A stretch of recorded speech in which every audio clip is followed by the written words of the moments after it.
कठिन से कठिन परिस्थितियों में भी भारत और रूस हमेशा कंधे से कंधा मिलाकर चले हैं। चीन में चल रही एससीओ समिट से पीएम मोदी चीन से भारत वापस लौट आए हैं। एससीओ समिट के दूसरे दिन इंडिया को बड़ी सफलता मिली है। घोषणा पत्र में पहलगाम में हुए आतंकवादी हमले की कड़ी निंदा की गई। इस दौरान पाकिस्तान के पीएम शहबाज शरीफ भी मौजूद थे। नमस्कार, मैं हूं विवेक शर्मा, पंजाब केसरी नवोदय टाइम देख रहे हैं आप। यहाँ पर घोषणा पत्र में कहा गया है कि इस हमले के अपराधियों, आयोजकों और उन्हें समर्थन देने वालों को सजा दिलाना जरूरी है। जून में एससीओ घोषणा पत्र में हमले का जिक्र नहीं था।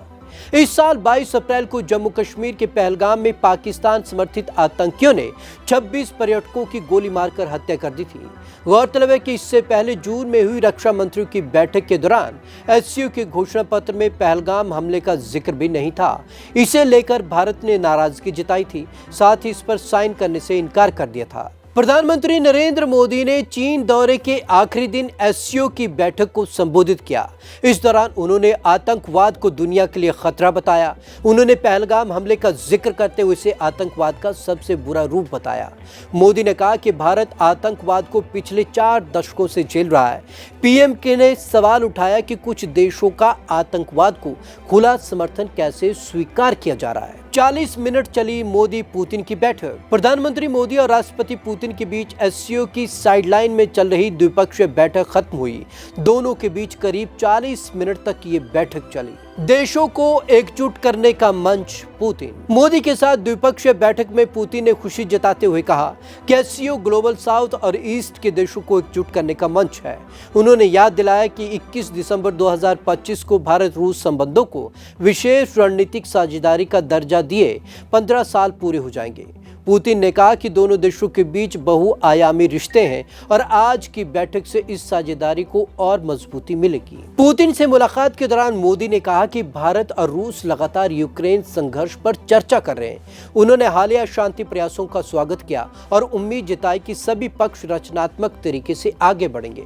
मोदी ने कहा कि संघर्ष को जल्द खत्म कर स्थायी शांति का रास्ता निकालना जरूरी है। ये पूरी मानवता की मांग है। मुश्किल हालात में साथ दे रहे भारत रूस मोदी। पुतिन से बैठक में मोदी ने कहा कि भारत और रूस हमेशा कठिन परिस्थितियों में कंधे से कंधा मिलाकर खड़े हैं।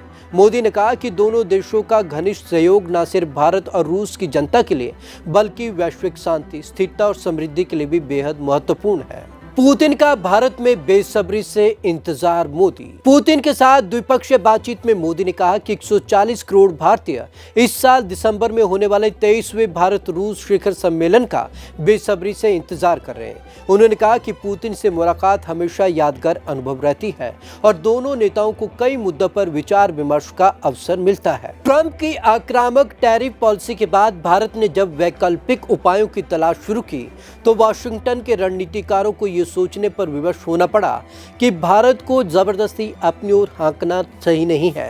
रूस के राष्ट्रपति व्लादिमीर पुतिन ने कहा कि शंघाई सहयोग संगठन यानी कि एससीओ स्थिरता और सुरक्षा का नया मॉडल है। उन्होंने बताया यह अब पुराने यूरोप केंद्रित और यूरो अटलांटिक मॉडल की जगह ले रहा है।